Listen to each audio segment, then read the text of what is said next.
They about to look at the shit that I'm on, why don't we get in topic? Crew looking like pentatonics, locked in, recording in tropics. And the East Big 3, Big Bronzy B, way good, he working on optics. Thought biz while smoking exotics, we lit, never thought about it. Cause they about to look at the shit that I'm on, why don't we get in topics? In a way back, all black, I'm talking, feeling like Shaq, I weigh my options. And the East Big 3, Big Bronzy B, way good, he working on optics. Thought biz while smoking exotic, it's saucy all the projects. It's saucy.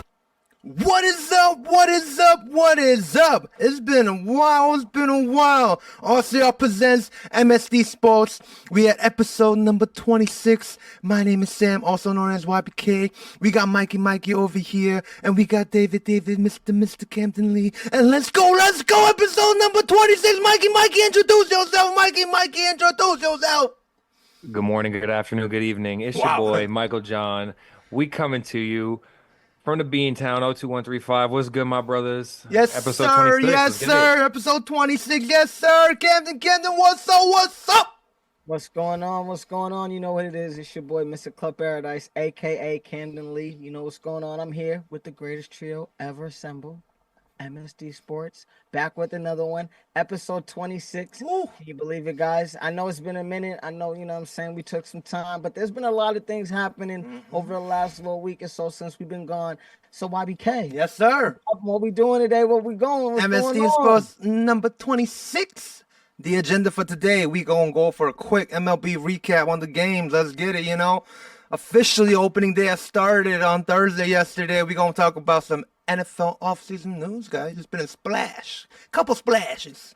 We're going to talk about that. We also going to talk about it's a new topic here, some NCAA March Madness Elite 8 is coming up real soon, guys. It's already wrapping it up almost to the 8. So let's go. And we're going to wrap it up with some NBA playoff chases, NBA news, NBA games, everybody. So let's go. There's a lot to talk about today. We're going to first start off with that MLB, guys. Man, I know Tokyo Series started and started the regular season, guys, but there's nothing like yesterday. And I mean, I work near downtown, so I work kind of near Dodger Stadium, like Chinatown, downtown area. I was leaving work. All of a sudden, you hear, boom. Like the ground was shaking. I thought it was an earthquake kind of thing, but it was the Jets going to Dodger Stadium to start opening day. And that already kind of excited me, even though I'm not a Dodgers fan, but baseball's back, everybody. So let's go. We're going to talk about a few games that happened here. I want to start off with, my very own New York Yankees opening day at the stadium against the Milwaukee Brewers. Yankees beat the Brewers, 4-2. But man, guys, it looked kind of weird in yesterday's game. That beard policy going away, that ban lifting. Mr. Carlos Rodon looking like, oh my goodness, I never seen like that kind of like thing before. I'm not used to it, guys. I don't know. How do you guys feel about that? Oh. I mean, I was able to catch a little bit of the game. Obviously, I was able to see some highlights, see your boy do a little something with the pitching and everything like that. But I was really surprised. I think it was kind of weird. You know what I'm saying? It's kind of like seeing my dog Michael John. You know what I'm saying? He's usually been a clean cut brother. True. For a minute, you feel me? At least for the last couple of years that I've known him. And, now he got this full John, you know what I'm saying, doing his thing. So he looks great. He looks amazing. I love it. I think it, a little contour to the face, ain't nothing wrong with it. But I think when I see it in the pinstripes, especially since, the years and years of history, it's kind of weird. You know what I'm saying? It's like hearing rock music in church. You know what I'm saying? There's nothing wrong with it. Sometimes, you know what I mean? If they get a little too, the drummer go a little too crazy, you just wondering what's going on. So, Michael John, I know you've changed your look over the last couple of weeks. You know what I'm saying? So you understand the true having a little beard situation. How you feel about this policy and how you feel about the look with the pinstripes? I mean, if you're wearing a pinstripe uniform, then I'll mess with you. So don't matter what your facial hair looks like. That's the Red Sox fan right there. That's the Red Sox fan right there. Sorry, but I will. You guys look pretty good, though. I mean, I feel like it's gonna take some time. I was excited for like Jason Dominguez debut. Not a lot, you know what I mean? It might take a little time to come around, but I felt like a lot of bright spots. Carlos Rodon looked really well. Like you said, came out with the beard and came out with the firepower. Yeah, he did. So, and the bullpen looked really good too as well. Yes, sir. Bullpen It looked clean. was lights out. Talking about Yeah. bullpen, like Devin Williams against his former team, he gave up that sac fly, but he looked good. It felt like, he needed some adjustment. He had like 36 pitches, guys. He pitched a lot in the ninth inning. The bullpen did a good job, but I want to kind of shout out our catcher over here. This man has a beard too, Mr. Austin Wells. He's the first catcher in Yankee history to lead off in our team. This never happened before in our franchise history. And in his first at bat, he hit that bomb nice in that porch. And everybody was hating, oh, Yankee Stadium short porch. But I don't know. You just got to have to accept it then. That's the 314 feet. I know it's short. I know too.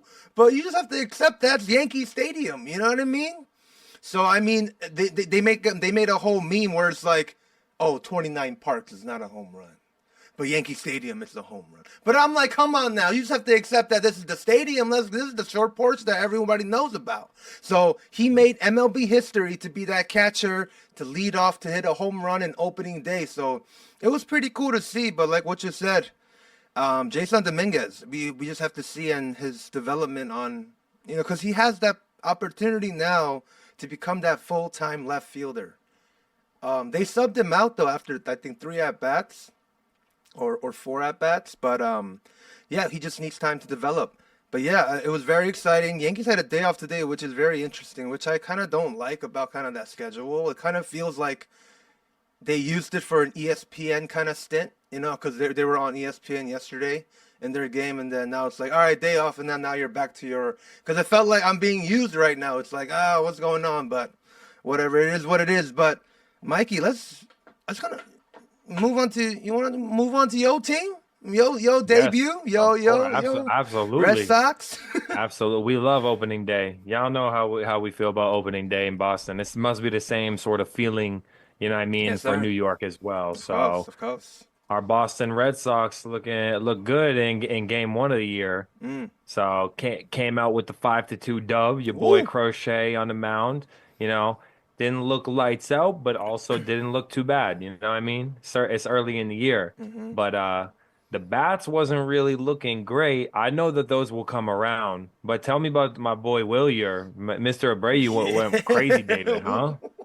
He went crazy. Holy, he is wilding, legit wilding. I mean, come on, it's the Red Sox. Like, we knew when this offseason was coming up, it was either, listen, we're either gonna step up and do a little something, or, you know what I mean, we're gonna fall back in the shadows. I think this game, you know what I mean, kind of is letting people know we back in business, baby. Even one guy can carry us, and it's not the guy that you may think. You know what I mean? So my question is, Michael John, and we I know we were tuning out a little bit of that Yankee talk. You know what I mean? 10 seconds ago. I love you, but it is what it is.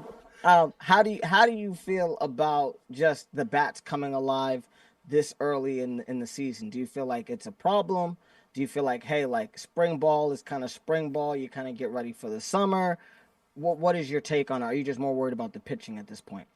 I mean, I will say we're gonna need like the heavy portion of the batting lineup to like produce, Jarren Duran, Rafael Devers, Bregman, Casas, Story. Those are the ones who like really have the pressure to produce. I think it's an added bonus if you have someone like Connor Wong or Ceddanne Rafaela who hit pretty well last year, like 270, right? Yeah. 130 hits, 140 hits, 150 hits.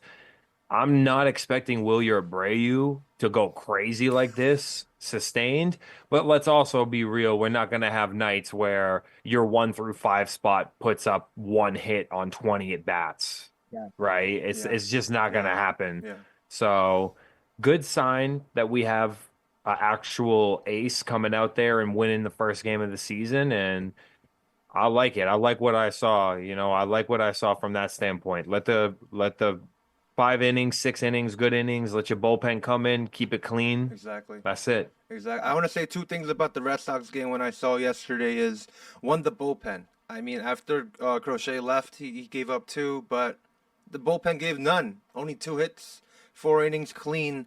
And in the bullpen, I saw Aroldis Chapman coming out. And I'm like, okay, you know what I'm saying? He's, I know him. I know him. I know a lot about this man. You know what I mean? Flamethrower, he threw, 11 pitches, 1 hit, looking good, 1 strikeout. I mean, dang. So I mean, if he can continue to do that, I mean, the bullpen looking pretty good for y'all. And one more other thing that I want to say about the top heavy hitters in your lineup is, I don't know like the culture and the style of the Red Sox and how they go, but I know for the Yankees, April is basically another spring training month for us. So basically, I wouldn't be worried about when Bregman does bad or Devers does bad, your top hitters, because we all know Aaron Judge batted 100 in the month of April. True. And he batted 400 in the month of May. So it's a big difference. And I know these superstars know all this. When the weather gets warmer, we always talked about this, right? When the weather gets hotter, these players know it's like, oh, I feel different now. The weather's a little warmer now. So I feel like this is a great sign for the Red Sox. And like what you said, Mikey, you have that solidified ace in that team. One question I have for both of you guys, and I especially want to toss this out to IBK. Do you feel like as a GM over this past offseason, both the Sox and the Red Sox, I mean, both the Red Sox and the Yankees, and another team we're going to talk about, we'll talk about them in a second, really spent a lot of time paying the bullpen guys? I've kind of noticed that between some of these teams on opening day throughout the league. Do you feel like it was one of the key factors, kind of a bullpen batting situation, or do you feel like aces were kind of also sprinkled into that as well? I feel like that's a very good point about, having a solid bullpen or relying on your bullpen. But I feel like opening day, especially, is the battle of the aces, right? It's like you got your best guy coming out, the first game of the season, Fans are, it's too bad if you're away. Like, I think the Red Sox were away, right? They weren't at Fenway. Yep. Yeah, so like it's sad to see that, but you guys will have your home openers too. But that number 1 game of the season is like the game of the season. You want your horse to get out there and ride you down. Try to ride you down all the way if you want. I hear you. But in this day and age of baseball, the importance of a bullpen is very crucial. So yeah, it goes both bullpen's ways. important, but I mean, you need an anchor, and if you don't got an anchor, your team is not gonna have sustained success. Yeah. So let's see that success continue. Yeah. Listen, speaking of anchor, speaking of a boy that when you put him on the show, he's always gonna show up. My boy, Shohei Ohtani, hit another dinger. Okay, I'm just letting you guys know. He might pitch maybe 10, 11 starts this year, but I think he going for like 46, 47. He might get close to the 50. The Dodgers win a close game against the Tigers, 5-4. Listen, Snell looked all right. You know what I'm saying? He pitched 5 innings, two earned runs, 4 walks. It's a little shaky. We've noticed over the last couple guys. We've been walking a lot of guys. I don't know if it's a situation of, we're trying to play mind games with some of these dudes. I don't know if it's our pitching staff is a little inaccurate. We'll talk about it later in the year. We'll see what happens. But however, like we've been talking about, my boy, the greatest player in baseball, Shohei Ohtani, hit another dinger. Edmund hit a dinger. Escar hit another dinger. Guys, my Dodgers. You know what I'm saying? I'm living in LA. I'm hearing this all the time. I'm seeing them walk around. I'm like, listen, I'm catching a little bug. Doesn't mean that I don't love my Sox. I'm just saying I can't wear my hat like I want to. You know what I mean? Based on what I'm saying, where I live. Anywho, how y'all feel about these Dodgers, baby? How y'all feel? Talk to me. I know, Michael John. I know you love to see the Mikey, dingers. you want to go first? I know you love to see the dingers. Hey, they won again. They already won their first 2 games of the year, so they kind of had a little bit of momentum coming into this game. And you know what that man Shohei does. Big money. 40 home runs, 10 wins. Wow. We said it. Wait for him to start pitching. He's hitting dingers every other day. What you mean? I feel like this is what I'm gonna say. Like, I think I said this in the last episode or the last one we talked about in baseball. Dodgers had the best off season this MLB offseason as champions of the MLB. So you're talking about they kept on signing players and they just got better. But one thing that was cool, like not cool, but I feel like there's two things. Dodgers got 4 off the Triple Crown winner last year. So that's a really good sign. In the offense of the Dodgers, I really feel like the re-signing of Teoscar Hernandez has been huge for the Dodgers. Because this man hasn't been successful in his previous team, which was the Mariners 2 years ago. He couldn't even hit a home run over there at Safeco, or I don't know what's it called, right? T-Mobile Park, I think now. It's like he came to the Dodgers last year and he showed. He hit 30-plus home runs. He went to the World Series and he's champions now, and we see it now. I feel like he earned his re-signing, and I like that. And I like the emergence of Tommy Edman as well. I did not see this in him when he was in the Cardinals. Like he's a starting, player in the Dodgers now. So it's like, wow, these Dodgers are just getting better and better. So this is very scary. And you can't deny Shohei. I watched the TikTok the other day, guys. So this TikToker had an invite to the Tokyo series, bro. It's like spend a day with me, 24 hours in Japan. All he saw was Shohei ads. Shohei this, Shohei that. He said 24/7. It felt like I've seen Shohei Ohtani everywhere I went in Japan, and I'm like, wow, this is just Shohei's just get better and better until like he gets old, I guess, right? You never know, but he's just on the rise right now, guys. So wow, special guest. Sorry about that, guys. But yeah, I feel like exactly what Mikey said. They won it again already. Yep. I will say the MLB opening day always has a lot of fun going on. So y'all will be hearing these names: Yankees, Red Sox, Dodgers a lot this year. We know that there's a lot of other teams, but those are the ones you're gonna hear the most. Oh yeah. I will say I definitely. felt bad. You seen the Angels getting beat up on against the White Angels Sox. Beat up on by the White against the White Sox, the worst Sox. team, Yeah. White Sox. Yeah. Oh my gosh. And at least we ain't that. You know what I mean? Yeah. Playoffs, World Series or not, at least we ain't that. See, we thinking World, like these 3 teams we just talked about right now are just World Series or not, or bust. You know what I'm saying? We going to the end. You know what I'm saying? But some teams are just trying to survive or just go over 500 right now. So, it's a different class, different levels to this. So you spending the money. histories. When you spend the money, it's a little different. The big market's way different than these small market teams. Different. We trying to win championship. Yes, sir. Storied franchises, it's different. It's different when you have a franchise like that. Yep. Man, it's great. It's great. So nice. Oh my. But I know now that we got some of the MLB, out the way, we'll be talking about that more. I want to hear because we kind of had a little birdie in the pod. I think last week we might have had a little something. I know some birdie was rumbling. right, and I was like, "Are you sure about this?" But David, putting the money on the floor this what time. happened? Listen. You know what I mean? We're going to switch a little bit. We're going to do a little thing. We're going to go to our NFL news. Guys, I got to tell you. Listen, when Cam tells you something on the pod. Damn. When my boy Mr. Club Paradise tries to tell you something on the pod. He tells you something, a little exclusive news. You should put your money on it. Because I usually don't be talking out, unless I know something. So, luckily for me, Stephon Diggs signed a 4-year deal, $69 million. I am so grateful and so excited that we finally have a number 1 receiver here at the Patriots. We had a 26 of that is guaranteed. And, when your friend texts you and says, hey, I saw Stephon at the bar, having a drink, you say, okay, maybe he might be doing something. And then when somebody else, says you saw Stephon at a nice little gentleman's establishment down in Providence, Rhode Island, you kind of know maybe some of that big money was spent doing something. So I'm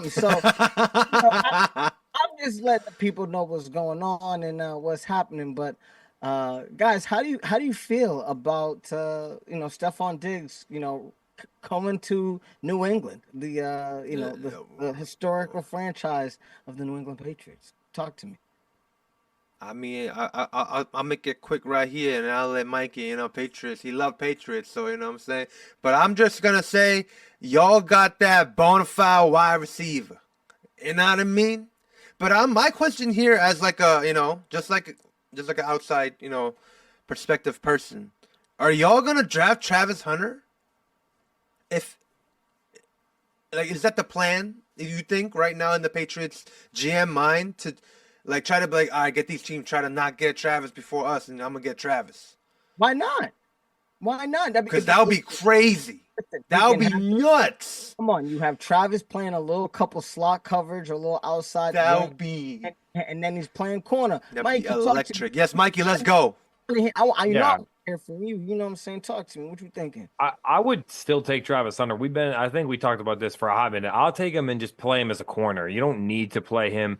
You could play him like Marcus Jones. He's a player that the New England Patriots would run screen passes. He'll take punt returns, and he'll play. He was a cornerback, so he had some interceptions. He took like a 60-yard screen against Buffalo to the house. And we've always had players like that. Troy Brown played a corner, but he caught touchdowns from Tommy for many years. So I didn't know that. You do have the options to do that. I would just take him and play him as a corner, if you're asking me. I wouldn't even play him as a wide receiver. As an offensive piece? Yeah, maybe only for like certain sort of packages and special plays. But this is what I want to talk about. I want to talk about the Diggs deal. Because Diggs got 3 years, $69 million. But if you break this down, I think that this was a great contract signing because we're basically protected like always on this. There's only $16 million guaranteed for Stephon Diggs. That's not a lot of money. $16 million.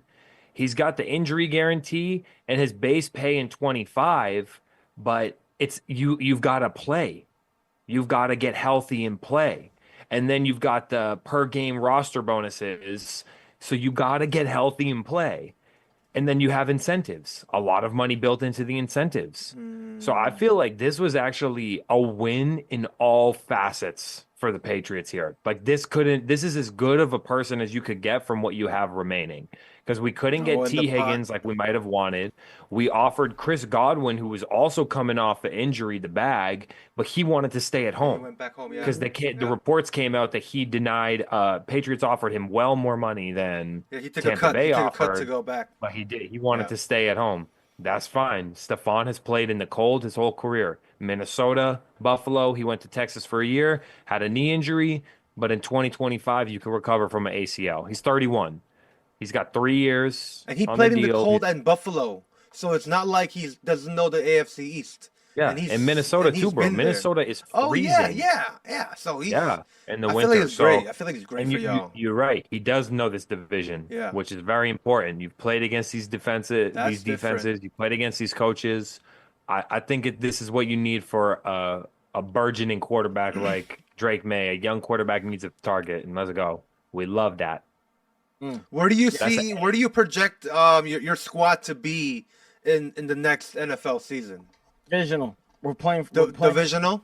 I like that. Probably winning a wild card game if we're in the wild card. If not, then we're playing in the divisional. I like that. What about you, Mikey? What do you think?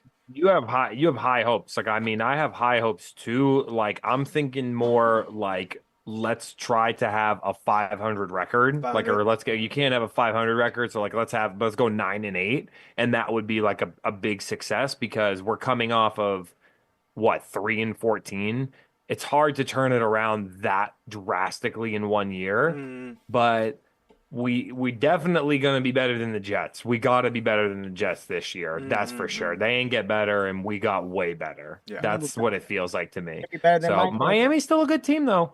Let's not count Miami out. Like, they've been a good team. I feel like they always have a decent offense, and the defense is usually underrated. But Buffalo going to be hard to beat in this division. The Patriots shopping has been very good this offseason in terms of the money. We talked about how much money they had.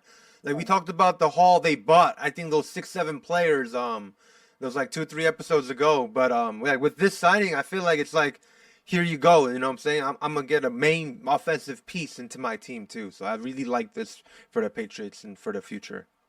Maybe these young receivers can learn from someone finally. Exactly. Should teach them, open up some, you know what I mean, some holes for Drake.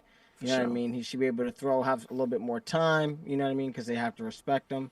And yeah, I'm excited about that.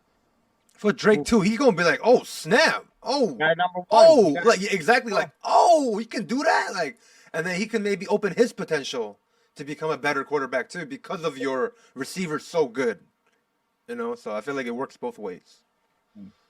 He needed it. He needed it. I heard some more news too. There's a in the quarterback, NFL. David. What happened? Some quarterback got a new team. Yo, what's going on, Mikey? What happened? What happened with that? What happened, Mikey? Wow. Well, let him cook. Let him cook. Now he's got a new. What's the new slogan? I think I heard it. Big Blue. Here for Big Blue. Big I heard something. Let's go, Big Blue. Your boy Russell Wilson is a New York Giant. Oh So, my! Oh wanna know something? my. I thought that Jameis was going to be the quarterback for them. I didn't think they were going to get Russ, True. but he got signed 1 year, 10 milli. Hey, good for him. Didn't he get incentives too in this contract, Mikey? Yes. So he's got a regular season win incentive. Okay. And he's got a team win when he plays 50% or more of the snaps incentive, playing time Oh. incentives here. So passing incentives. This is an incentive laden contract here. So I won't run through all the numbers, but I'll say, like, you know, I'll drop a couple for him, right? 20 TDs, 88 passer rating plus is 500 racks. Oh, Get that to 30 TDs dang. with an 88 passer rating. We talk another 250.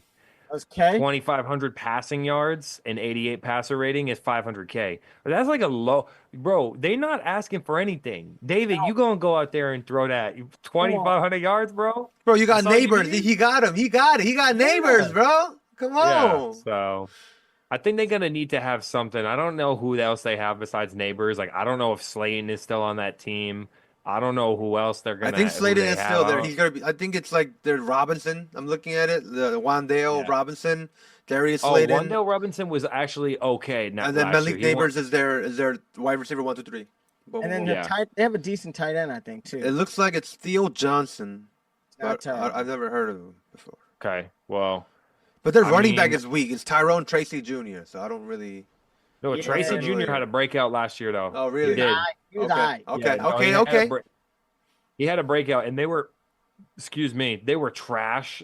So when you have a bad quarterback, it's hard for a running back to carry, and he carried I a see, lot. I He had understand. over 100 rushing yards, and Oh, he ain't like a snap. pass catcher. Damn. But I mean, my Tyrone- thoughts is just this: like, Russ isn't a game changer. It's just a veteran. He's a journeyman now at this point. It Facts. says a lot that, like, Steelers don't want him. He just played with them for a year. Pete Carroll went to Las Vegas and wanted Geno, not Russ. It just says a lot. I don't think it's a game changer. And we might see Jameis playing some of those games. Russ has True. missed some games from True. injuries the last, couple years.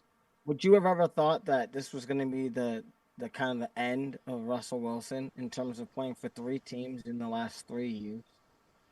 Like, would you have thought, 5, 6 years ago, you know what I mean, that this was kind of going to be his? Nah, I would think he would forever be a Seahawk 5, 6 years ago.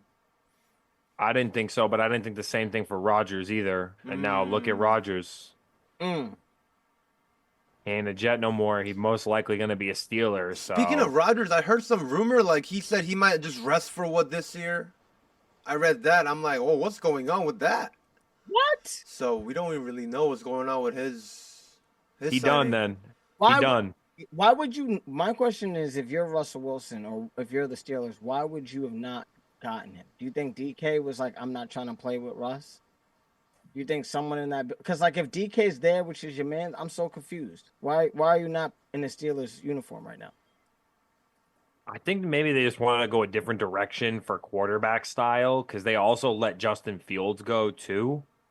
So maybe they wanted to just go a complete different direction for that quarterback room. Let's rehaul this. Let's bring a new mindset in. But why would Not DK sure if it's go to gonna a lead to rebuilding success. kind of quarterback deal to the Steelers? Because he wants to go to a winning team. Like, why would you go to a squad that's developing or trying to get a brand new quarterback offensive system going? That's kind of weird for DK's mindset. It's weird. You would reject to go to the Patriots then? Like, why would you? Well, If it's money talks. You interesting, know that. but, And he talks, and he got Money traded. talks. yeah.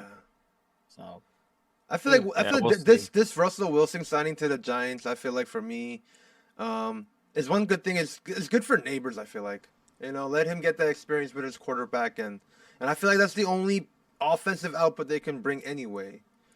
Because at least he's talented. I feel like neighbors is solid. So we'll see.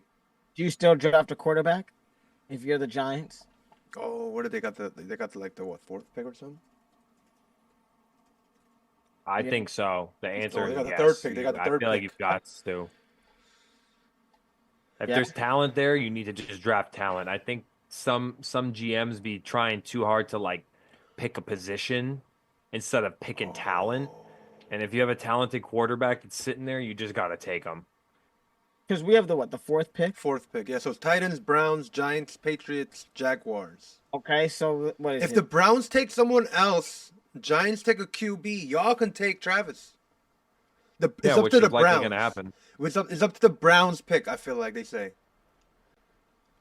Mm. That's crazy. Yep. That's Travis Hunter will be nuts in the Patriots. And what you said, Mikey, I remember the last pod, like jersey sales would pop off, like the team will just be more like pop off in general. Like, wow, it's gonna be crazy, electric. What if potential. Cleveland takes him? That would be crazy, though. Yeah, If you're that's talking the about thing. if you're talking about jerseys, I wonder if he gets picked, if Hunter gets picked, do we take Gentry instead? Who, Ashton Jonty, the running back? Yeah, Jonty instead. Oh, he'll go crazy, but I don't think so. I think it's a reach. I think Yeah. it's a reach. Yeah.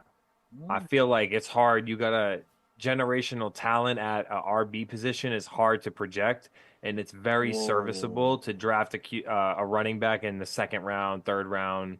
We see a lot of running backs perform well out of those draft positions later, so Whoa. I wouldn't reach. In this mock draft from CBS Sports that came out yesterday, Cam Ward, Titans, Abdul Carter, Browns, Travis Hunter, Giants. Because they say they signed Russell now, so they're trying to get more offensive pieces. And then for you guys, Armand Membu from Missouri. Yeah, if Would that be- who's that one? An edge rusher or tackle? Offensive tackle. lineman? Offensive tackle, yeah. Yeah, offensive tackle is fine for us. Yeah. I feel like as well. Yeah. Solidify the line with a top 5 offensive tackle would be amazing.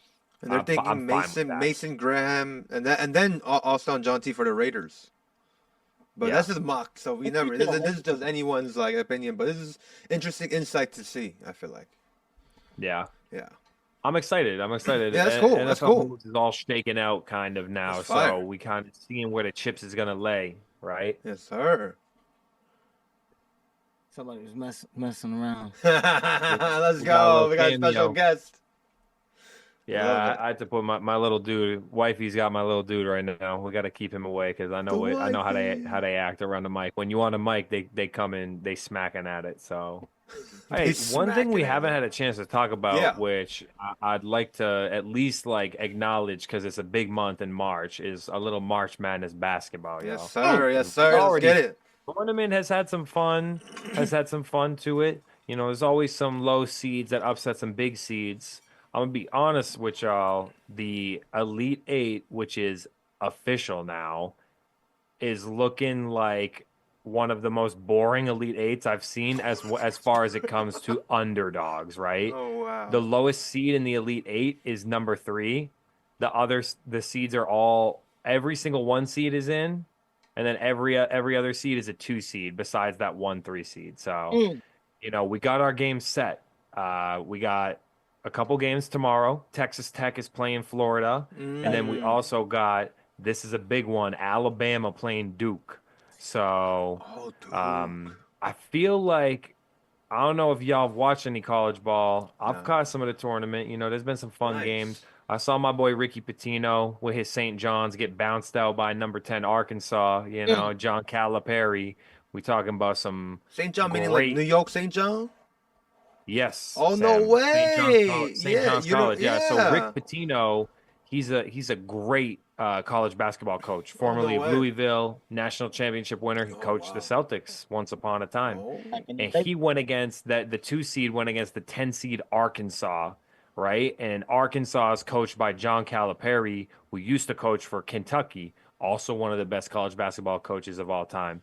Great collision Damn. between them. You know, Calipari got the best of them, but unfortunately, his team kind of crumbled against Texas Tech in their last game. But that was kind of my Wow. highlight of the tournament so far. That was a matchup I really enjoyed. Arkansas and St. John's playing. Who do you got to win this whole thing right here in this March Madness here, Mikey?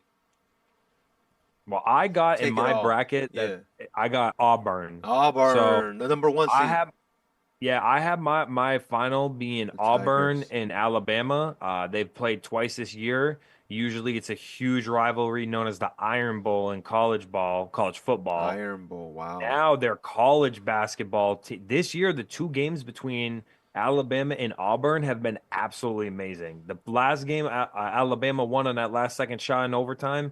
Absolutely phenomenal basketball wow. game. I think this is the one Yeah, that you're so I talking kind of about. went for the triple That's action on cool. that. But a lot of people think Duke's gonna win. Y'all know our boy Cooper That's flag. He waving that's what I that was flag. thinking. That's what I was thinking. You know what I'm Talk to saying? me. I mean, here's the thing.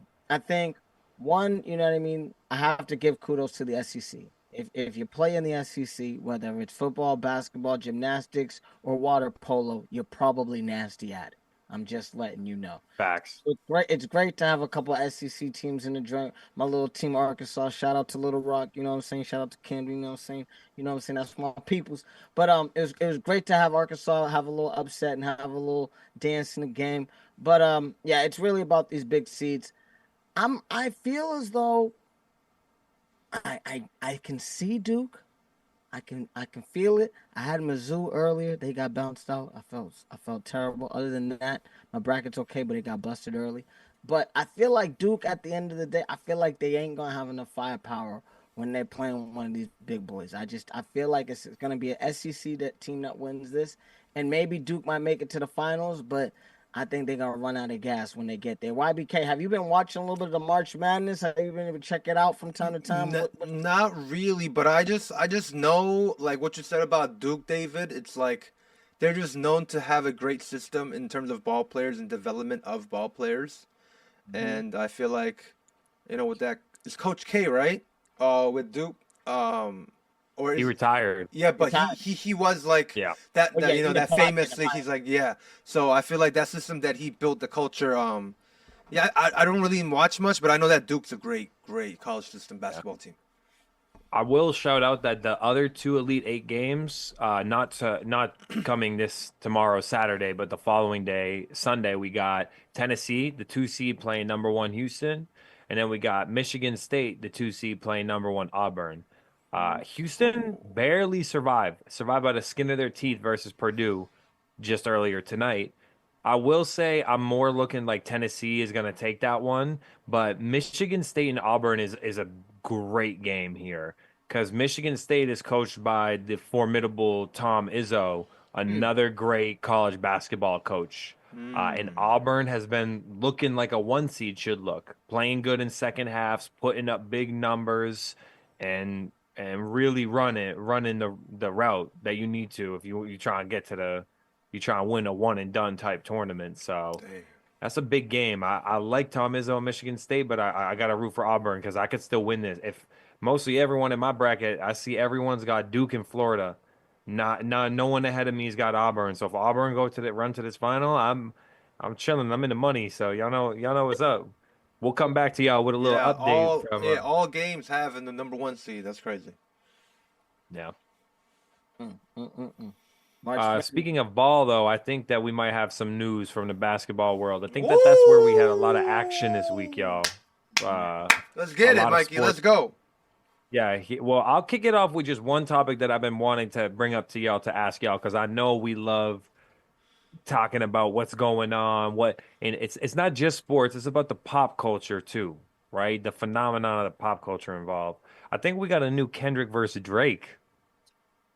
I think we got episode Kendrick versus 2. Drake. we got a episode 2 because I don't know if y'all heard LeBron with Pat McAfee and then Stephen A's take after that interview dropped, but we got a lot of shots being thrown, huh? Can you give a little bit of context for the people who aren't really aware of what's Yeah, actually, yeah. you know? Course. Well, you have LeBron recently on the news because there's a video of LeBron at the end of the Lakers game walking up courtside to Mr. Stephen A. Smith and basically putting him on blast like keep my effing son's name out your mouth, right? So, and Stephen A. Smith, his response has kind of been along the lines of I talk basketball, I'm a media pundit. I ain't coming at you on like the level of fatherhood and disparaging your character. Are we talking about is Bronny Jr. ready for ball and fit for the NBA? And so there's been a little bit of a clash here, right? And LeBron kind of doubled down on his stance on this one, talking spicy. But I ain't surprised. Rich Paul was up on there the week before, and it makes a lot of sense. Like let your player come in, speak his piece, and now Stephen A. gonna speak his piece, and we're gonna have to see where this collides. So, Sam, I don't know if you caught wind of any of this week. I just saw that LeBron went on the podcast, the Pat McAfee show, and he tells like about like Stephen A. Smith, like he goes like he's on a Taylor Swift tour run right now, and then after the podcast he would post a post of the boxing thing in his Instagram, and that went viral too. And people would be like, "Oh snap, LeBron be also posting on his social." So it became a whole media kind of crazy thing going on. But I do like it's kind of like that beef part two. But yeah, I feel like it's just yeah, Stephen A. just if I feel like if Bronny didn't like what I'm saying, if he balled out from the beginning, then it would have been an issue. But I feel like now Bronny just dropped 39 points in the G League, which was kind of crazy. So he's developing. I just feel like we just have to give him time. One thing I would just want to say about the Bronny whole thing about Bronny is, he was drafted second round, I think like 50th pick or something like that, right? You go to the 49th, 48th, 47th pick. Where the hell are these three players right now? You don't see these guys playing in the NBA where Bronny James scored 19 points against the Bucks, where all the stars were injured. We don't have that in those picks. So I kind of in the side of like let Bronny kind of develop and do his thing, and I feel like he's going to be a pretty decent ball player. David, what do you feel about this whole thing going on? I mean, you got to think about it. Two things. One, I mean, Bronny's a second round pick. Yeah. I can't even name you the first round pick of this draft. We ain't even talk about him like that. Couldn't name me the second, third, fourth, fifth, or 10th. So I think the fact that he's having this much media coverage on him is the fact that his daddy's is the guy pulling the strings, and I get that. Now the fact that he is in the G League, he's playing, he's working, he's doing things, he's learning the NBA culture. You can't be mad at that. It's not like the man can't dribble a basketball. It's not like the man can't shoot. It's not like the man can't, even make an assist. You know what I mean? We might be, if you put one of us out there with a couple of months of training and a father who's been in the NBA, maybe we might make the league too. But I'm just saying, it is what it is. The second thing, why is LeBron in his old age trying to turn into Al Capone? I don't understand it. My man's growing out the whiskers, you know what I'm saying? Look like old wisdom in that mug. He's going on tour, you know what I mean, letting people know, listen, Stephen A is a bum. Okay, always has been a bum, always will be a bum. Calls Brian Windhorst a liar. I'm just confused. I never saw all this animosity coming from LeBron, and he's going at the people that I thought was his homeboys. Does it make sense to me? No, it doesn't. But when your uncles be feuding, you just kind of sit back and watch and just wait for the liquor to empty and wait for hopefully no guns come out. So I'm just Well said, bro. That was very well said. Sam, I sent to the group chat the video of Stephen A's response from the day after, which was very entertaining. And I'm in the business of entertainment. I'm in the business of engaging and interesting conversations and takes, and for sure listen to Stephen A's take here because he kind of went crazy. It's like a rap battle. Like literally, it's like Oh, dropping he like fired back, huh? round 1, round 2, round 3. Yeah. Oh, Stephen A. check- fired back. I didn't know about this. yeah, you'll have to check it out when you have a chance. Oh, But I just thought we wow. had to touch on it to start off NBA talks. I know it's Wow. not ball I talk know. really, but Listen, there's nothing wrong with talking about a little drama when it comes to the NBA. We're in the entertainment business. There's nothing wrong with that. Mhm. But we're the MSD crew, and we like to talk about big news and everything that's going around in the country, especially when it comes to sports and entertainment. One yeah. thing that we must speak about, and my boy Michael John, his film maybe a little feeling him different. I'm not really sure his take on this feeling, but we're gonna pop out this news. Let's do it. Pop it out. Boston Celtics, okay, the Boston Celtics have been sold for $6.1 billion. Okay. It is the largest sale of a North American sports team ever. Listen, the family that bought the team in the early 2000s, okay, bought it for $323 million. 323 million. Guys, I think if we called all of our best friends, calling in our favorites, maybe we can scrounge up that type of change. Because if you're telling me I'm gonna take 323, but I'm gonna get about 6.1 Billy back, I think that's one of the greatest investments I've ever seen. I don't know. Michael John, how do you feel about this team, being sold? And how do you feel about this Boston family changing the course of their trajectory in terms of generational wealth for their family for decades and millenniums to come? Yeah, I mean, I feel like this guy came out of nowhere because I don't think anyone knows William Chisholm like that from the sport, just out of like sporting world, right? He's a Massachusetts native.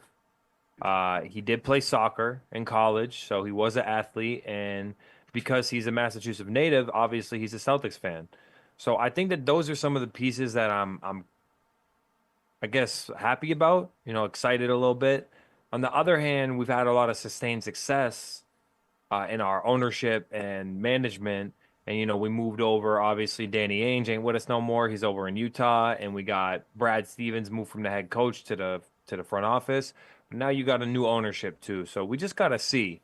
It's so raw that we don't really know the repercussions quite yet. We just know that's crazy. 6.1 billion, the most expensive sale of a sports team in North American history ever.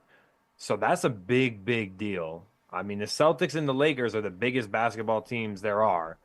All right. I mean, there ain't no doubt about it. So we'll have to see. I feel like this has a domino effect in the NBA now. For if you're trying to sell your franchise, if you're trying to start a franchise, I feel like also one thing about the sell is for the ownerships that bought this team in the early 2000s for 300, you said 300 some $1 million. They sold this team in the highest time. Celtics are reigning world champions, so they had the biggest sale, I feel like, and that really helped the family to get the 6.1, which is a crazy number to even see, because like even the tech company's X was bought from Elon for like, I think, what is it, like 4 billion, I think. So this is crazy, guys. So as what you said, Mikey, it's very, very new and raw right now. So we'll see what's gonna happen in the later runs. But this crazy. It's crazy. yeah, as long as it's more about winning, it's going to be better for the fans, obviously, than it is about merchandising. Yeah.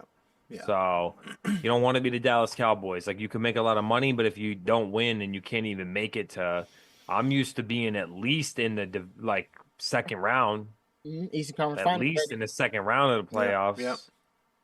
So I think that this segues perfectly to something that connects to that sale.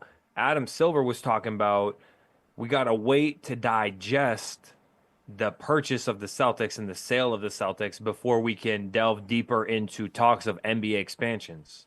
Because there's big talk that in the coming years, like, we might have our first expansions in a while. It's actually the longest period since the NBA started without an expansion right now. 20 Interesting. years since But expansion team wouldn't this about. mess the whole pool of players in the teams if there's an expansion team? Well, you'd have to add 2 teams essentially because you have to have a equivalent amount in each conference, and there'd have to be some shaking out. But they've done it in the past before. It's like, there's relocations and then there's adding franchises. And so there's definitely talks about this happening.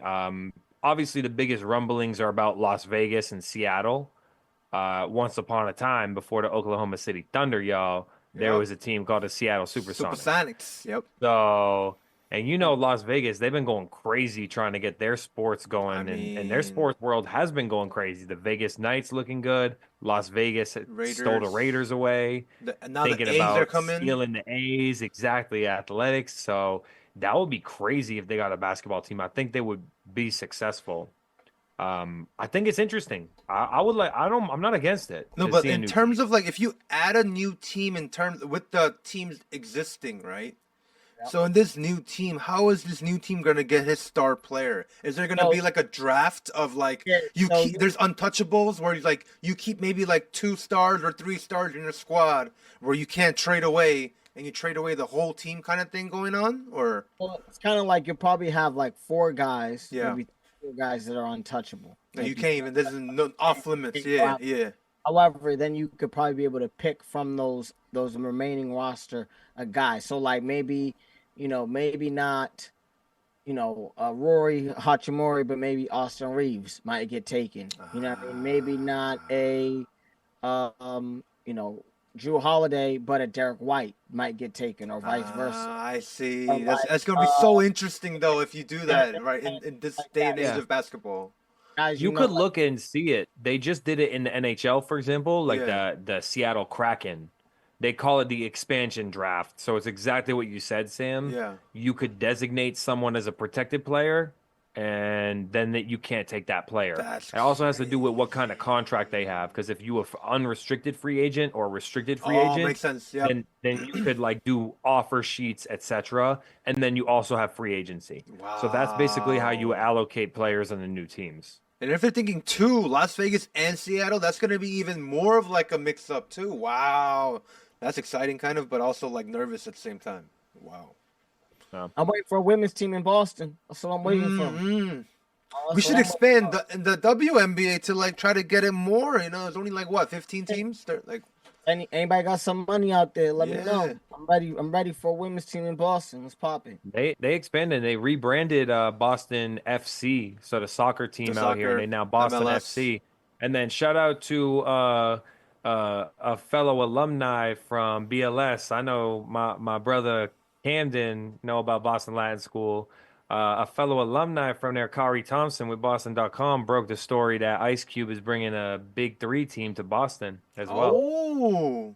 So they got some Boy. more. We got Boston always got the action going on. You should bring sports teams here, and It's a great sports I town. encourage more competition. I think it will make the NBA fun. So I felt like that was a must that we touch on that one. Yeah.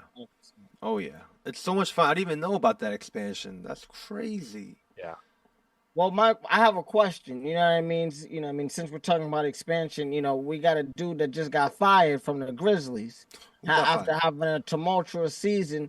Do you think he's gonna get a job? Coaching one of those expansions. I'm just wondering. That's funny. Hey, Taylor You know what's Jenkins. funny. you know that the Grizzlies was an expansion team. They used to be in Vancouver. Mm. Used to be Oh. the Vancouver Grizzlies. So it is an apt way to move into it. I don't know. I feel like this is a bit crazy to me. I don't know what you guys thought about this one, but Taylor Jenkins got fired by the Grizzlies, which to me, I'm a little confused, but just like I was confused when the Bucks The Bucks, yeah, fired yep. their coach last year. Yeah, Doc. Craziness to me when you're doing well. I know that they're on a bit of a skid right now, but Ja's been injured too, who's your best player basically. So I'm a little confused. What's good with this? I think it's 2 things. I think it's the fact that he can't keep the lineup consistent. you know what I mean, with Ja out, and I understand Ja being in and out due to, personal situations and injury is his own thing, and I get that.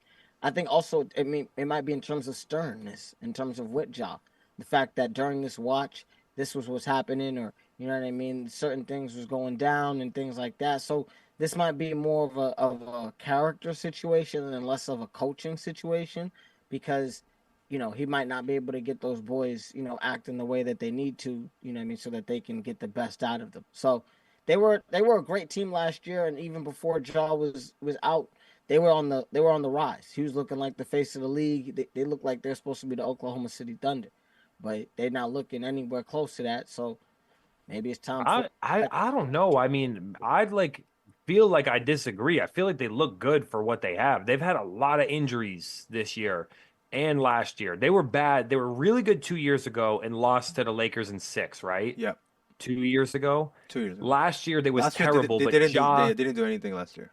yeah, last year they was terrible, but Ja was injured. Brandon Clark missed the whole year. Yeah. A lot of good pieces on the team were hurt. Yep. This year, I feel like you also still maintaining injuries, like not having a healthy team, and it's a young team. And even with your struggles, you're 44-29, and you're tied with the Lakers. You don't own the tiebreaker over them, but like you're sitting like 1 game or 2 games out from the 3rd seed and 3.5 games out from the 2nd seed.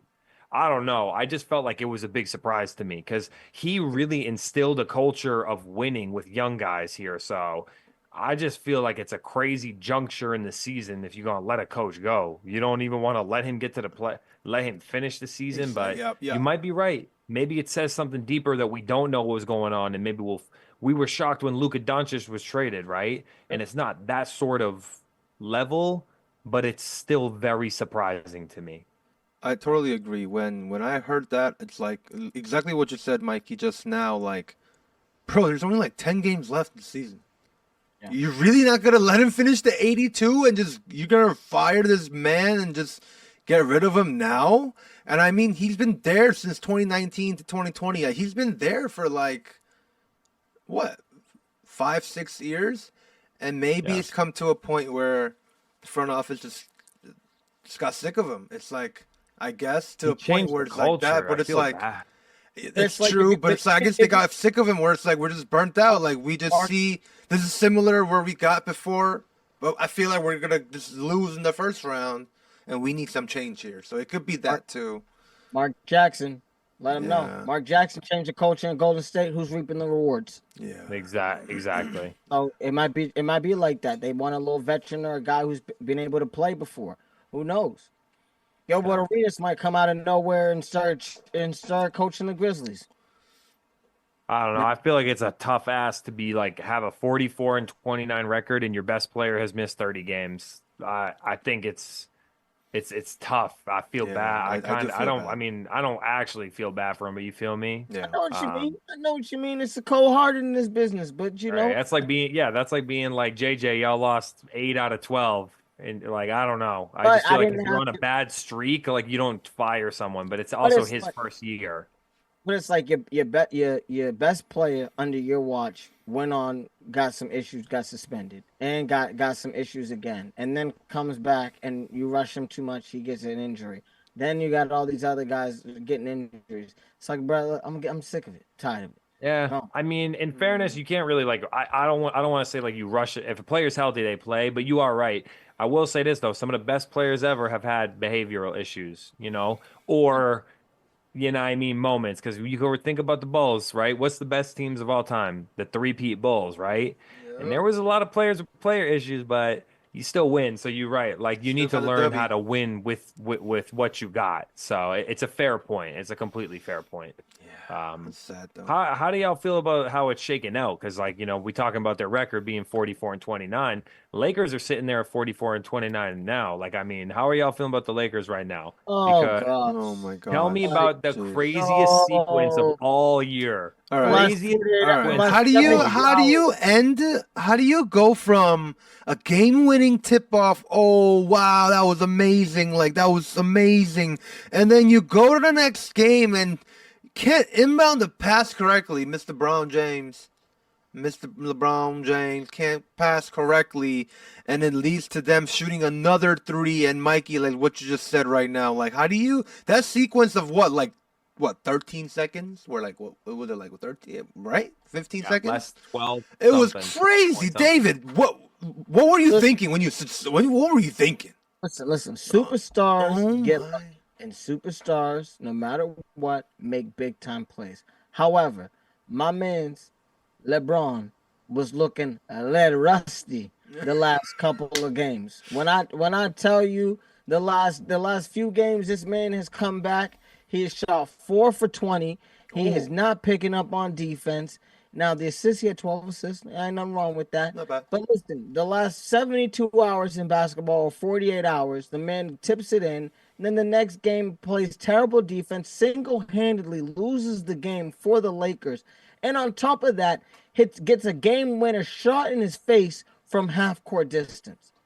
Yep. Make it like this is the epitome at the end of the day. And this is what I was talking about to a lot of my peoples. You don't rush a player. He is not ready. Now, if you're on the court, we can't say nothing because you're on the court. However, like I told a lot of these people, and if you listen to your boy, sports science, holistic, my brother, you know what I'm saying?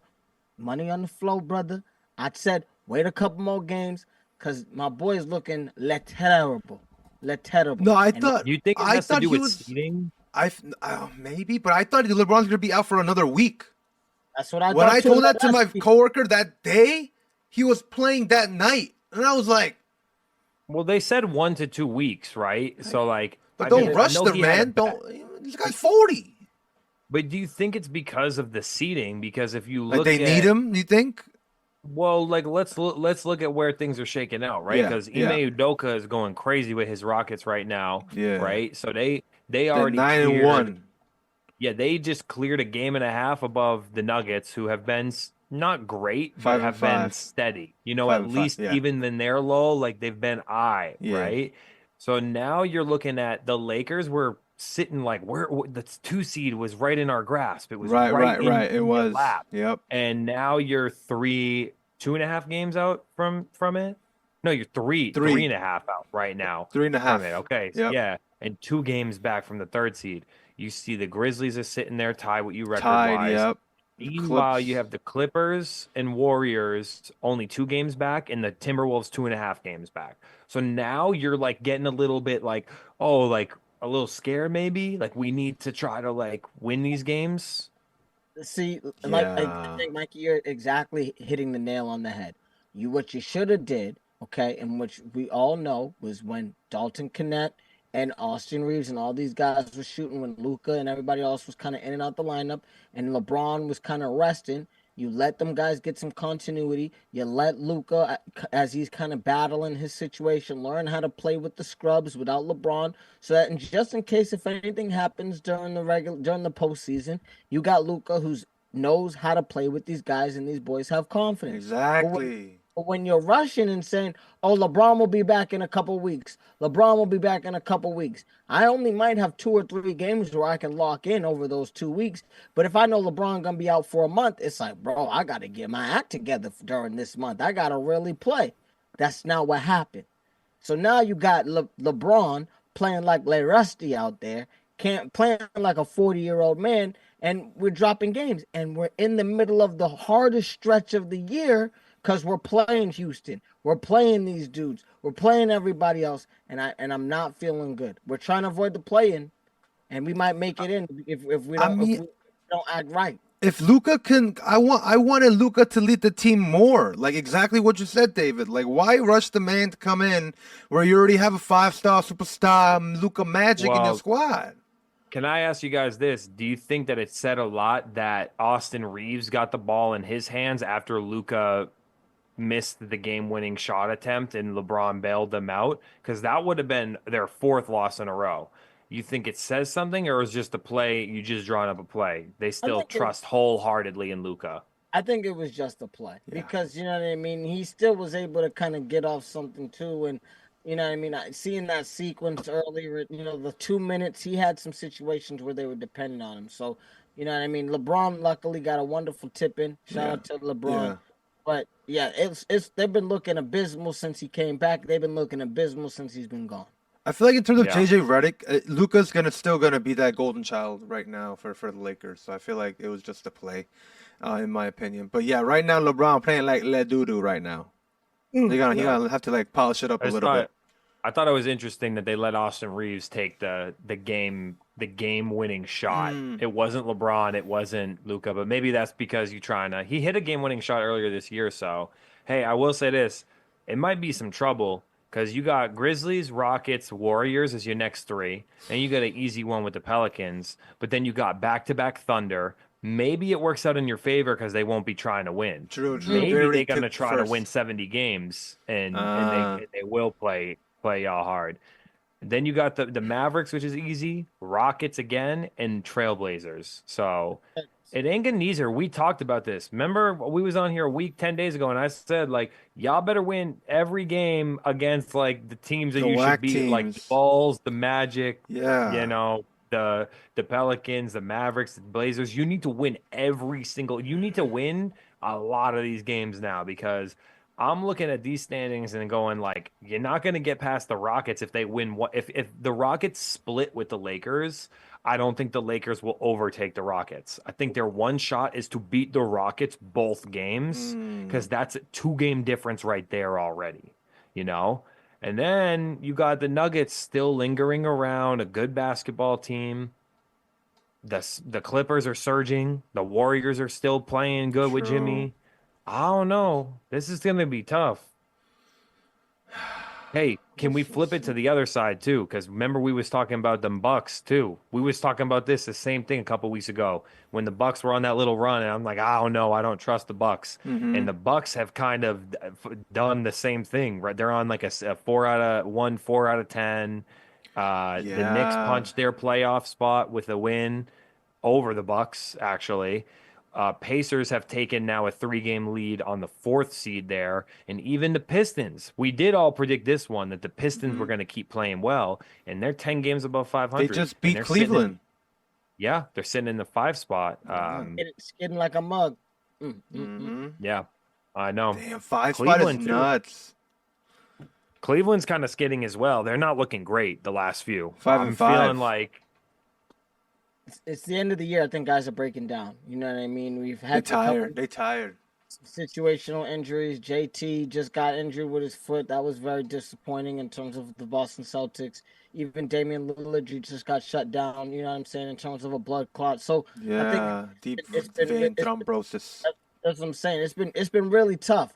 And I think, you know what I mean? I think it's the season of these younger teams that are really going to be able to sustain in these playoffs because it's looking like when everybody else is starting to break down, when everybody else is starting to break down towards the end of the season, these other guys are starting to ramp up and put together some wins. So the real question is, who's going to survive these next 2.5 weeks of the NBA season? Who lives and who dies? Because it's looking like guys are either hitting the play-in or guys are not making it at all. I feel like in the East, it's gonna stay like this, 1 through 10. It's gonna stay like this. Not gonna change. I feel like the Suns could have a chance. They have a chance, but Trailblazers, I don't think they have a chance. It's just the Suns. no, it's just I agree. that can change. The Suns can take over the Mavericks, but that's it. Everyone's gonna be the same. Who do you think has the best chance out of the teams that are in like the 5 seed through the 8 seed to jump up to a top 4 seed? You think like out of the Grizzlies, Clippers, Warriors, and Wolves, who you think has a chance? I'm kind of looking at Warriors right here as because they're gonna play the Grizzlies and the Lakers over the next couple games, and they're only 2 games back from each of them. You win both of those games, you automatically only 1 game back from each of those teams. You're right. The West is Right? crazy right now. I feel like there's a good shot right here. I mean, I won't be surprised if even Minnesota can even be a top 4 team as well. Like, I feel like they're trying to ramp up right now. I feel like gears are shifting in the NBA now. And in terms of teams like in urgency, they're feeling it. And I feel like I can see Minnesota up there. What about you, David? What do you think? What do you thinking, feel? I'm thinking, I mean, my boy James Harden has been playing a little bit better. Even Okay. my boy Noah Powell's coming back in the building. You know what I'm saying? Kawhi. I really like the Clippers. I think the Clippers are able to do a little something. So I think, they might surge a little bit. They might not, might So pass close. that 6, John. I mean, Clippers are tied with the 7th seed, 8th seed. They technically are like the play-in team, like in terms of that. And in terms of the 4-5, it's just two games. So it's so close. This is crazy. It's tight. Oh my God! You guys, Lakers should have rested LeBron. Played him in like maybe 5 games left or something, or like 6 games left. I'm excited, y'all. Oh man! I'm excited to see how this is gonna shake out because the Western Conference looking pretty fun right now. So we'll check back in on that on our next spot. I agree. I agree. Y'all have any last thoughts from this last week? I feel like we hit a nice medley of the week. It was a good like recap of kind of like all the sports. So it's pretty cool. Oh man, it's been a great time. I think the MLB has been great to be able to talk about, introduce the people to that. Even a little March Madness, a little sprinkle right in. But guys, I can't believe it, man. We got the MLB in full force. We got the NBA wrapping up, getting ready for the playoffs, and I think that NFL draft is coming out soon. So I'm just excited to be with y'all and continue to do what we do. You know what I'm saying? Yes, sir. Yes. Oh, you know what I was gonna say? Last thing, Yeah. I feel like I hope Juju Watkins come back healthy. Yes. Shout out to Juju. Shout out to Juju with that ACL. Yeah, I hope she come back healthy because that's a devastating injury during the NCAA tournament. So shout out. Yes. All prayer. Yes. Prayers for sure. Yes, sir. Yes, sir. Yes, sir. RCR Presents MSD Sports episode 26, guys. Wow. But yeah, as what David said, MLB is back in full force. My name is Sam, also known as YBK. You can find me at YBK up in here. I did start a Yankee recap review video after each Yankee game. The first one was out, but I'm going to try my best to keep it consistent and keep y'all updated on Yankee news. And you can find that at my page. And we got Mikey over here. You can find him at Michael John DeStefano. And right here, our brother Camden Lee. You can find him at Mr. Club Paradise. Wait. I said it wrong. At Mr. Club Paradise. Let's go. And yes, sir, we'll see you guys on the next part. Peace. Yer. What is up? It's been a while. RCR Presents MSD Sports. We at episode number 26. My name is Sam, also known as YBK. We got Mikey over here. And we got David, Mr. Camden Lee. And let's go. Episode number 26. Mikey, introduce yourself. Mikey, introduce yourself. Good morning, good afternoon, good evening. It's your boy, Michael John. We coming to you from the Beantown 02135. What's good, my brothers? Yes, episode sir. 26. Yes, sir. Episode 26. Yes, sir. Camden, what's up? What's going on? You know what it is. It's your boy, Mr. Club Paradise, a.k.a. Camden Lee. You know what's going on. I'm here with the greatest trio ever assembled. MSD Sports, back with another one, episode 26. Can you believe it, guys? I know it's been a minute. I know, what I'm saying, we took some time, but there's been a lot of things happening over the last little week or so since we've been gone. So YBK. Yes, sir. What we doing today? What's MSD Sports number 26.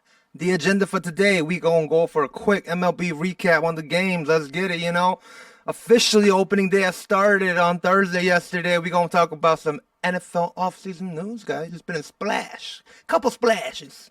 We're going to talk about that. We also going to talk about it's a new topic here, some NCAA March Madness Elite 8 is coming up real soon, guys. It's already wrapping it up almost to the 8. So let's go. And we're going to wrap it up with some NBA playoff chases, NBA news, NBA games, everybody. So let's go. There's a lot to talk about today. We're going to first start off with that MLB, guys. Man, I know Tokyo Series started and that started the regular season, guys, but there's nothing like yesterday. And I mean, I work near downtown, so I work kind of near Dodger Stadium, like Chinatown, downtown area. I was leaving work. All of a sudden, you hear, boom. Like the ground was shaking. I thought it was an earthquake kind of thing, but it was the Jets going to Dodger Stadium to start opening day, and that already kind of excited me, even though I'm not a Dodgers fan, but baseball's back, everybody. So let's go, let's go. We're going to talk about a few games that happened here. I want to start off with, my very own New York Yankees opening day at the stadium against the Milwaukee Brewers. Yankees beat the Brewers, 4-2. But man, guys, it looked kind of weird in yesterday's game. That beard policy going away, that ban lifting. Mr. Carlos Rodon looking like, oh my goodness, I never seen like that kind of like thing before. I'm not used to it, guys. I don't know. How do you guys feel about that? Oh. I mean, I was able to catch a little bit of the game. Obviously, I was able to see some highlights, see your boy do a little something with the pitching and everything like that. But I was really surprised. I think it was kind of weird. You know what I'm saying? It's kind of like seeing my dog Michael John. You know what I'm saying? He's usually been a clean cut brother. True. For a minute, you feel me? At least for the last couple of years that I've known him. And, now he got this full John, you know what I'm saying, doing his thing. So he looks great. He looks amazing. I love it. I think it, a little contour to the face, ain't nothing wrong with it. But I think when I see it in the pinstripes, especially since, the years and years of history, it's kind of weird. You know what I'm saying? It's like hearing rock music in church. You know what I'm saying? There's nothing wrong with it. But sometimes, you know what I mean? If they get a little too, the drummer go a little too crazy, you just wondering what's going on. So, Michael John, I know you've changed your look over the last couple of weeks. You know what I'm saying? So you understand the true having a little beard situation. How you feel about this policy and how you feel about the look with the pinstripes? If you're wearing a pinstripe uniform, then I'll mess with you. So don't matter what your facial hair looks like. Yo, that's the Red Sox fan right there. That's the Red Sox fan right there. Sorry, but I will. You guys look pretty good, though. I feel like it's gonna take some time. I was excited for like Jason Dominguez debut. Not a lot, you know what I mean? It might take a little time to come around, but I felt like a lot of bright spots. Carlos Rodon looked really well, like you said, came out with the beard and came out with the firepower. Yeah, he did. So, and the bullpen looked really good too as well. Yes, bullpen sir. It looked clean. Was lights out. Talking about bullpen, like Devin Williams against his former team, he gave up that sac fly, but he looked good. It felt like, he needed some adjustment. He had like 36 pitches, guys. He pitched a lot in the ninth inning. The bullpen did a good job, but I want to kind of shout out our catcher over here. This man has a beard too, Mr. Austin Wells. He's the first catcher in Yankee history to lead off in our team. This never happened before in our franchise history. And in his first at-bat, he hit that bomb nice in that porch. And everybody was hating, oh, Yankee Stadium, short porch. But I don't know. You just got to have to accept it then. That's the 314 feet. I know it's short. I know too. But you just have to accept that's Yankee Stadium. You know what I mean? So, they made a whole meme where it's like, oh, 29 Parks is not a home run. But Yankee Stadium is the home run. But I'm like, come on now. You just have to accept that this is the stadium. This is the short porch that everybody knows about. So he made MLB history to be that catcher, to lead off, to hit a home run in opening day. So it was pretty cool to see. But like what you said, Jason Dominguez, we just have to see in his development on, because he has that opportunity now to become that full-time left fielder. They subbed him out, though, after, I think, 3 at-bats. Or 4 at-bats, but he just needs time to develop. But yeah, it was very exciting. Yankees had a day off today, which is very interesting, which I kind of don't like about kind of that schedule. It kind of feels like they used it for an ESPN kind of stint, because they were on ESPN yesterday in their game, and then now it's like, all right, day off, and then now you're back to your, because it felt like I'm being used right now. It's like, what's going on? But whatever, it is what it is. But Mikey, let's kind of move on to, you want to move on to your team? Your debut? Yes. Absolutely. Red Sox? Absolutely. We love opening day. Y'all know how we feel about opening day in Boston. This must be the same sort of feeling, Yes, for sir. New York as well. Of course. Our Boston Red Sox look good in game 1 of the year.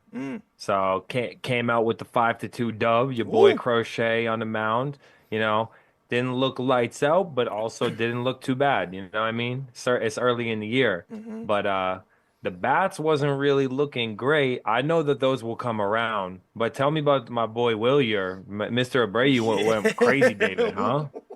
He went crazy. Holy, he is wilding, legit wilding. I mean, come on, it's the Red Sox. Like, we knew when this offseason was coming up, it was either, listen, we're either gonna step up and do a little something, or, you know what I mean, we're gonna fall back in the shadows. I think this game, you know what I mean, kind of is letting people know we back in business, baby. Even one guy can carry us, and it's not the guy that you may think. You know what I mean? So my question is, Michael John, and you know, we I know we were tuning out a little bit of that Yankee talk, you know what I mean, 10 seconds ago. Love you, but it is what it is. How do you feel about just the bats coming alive?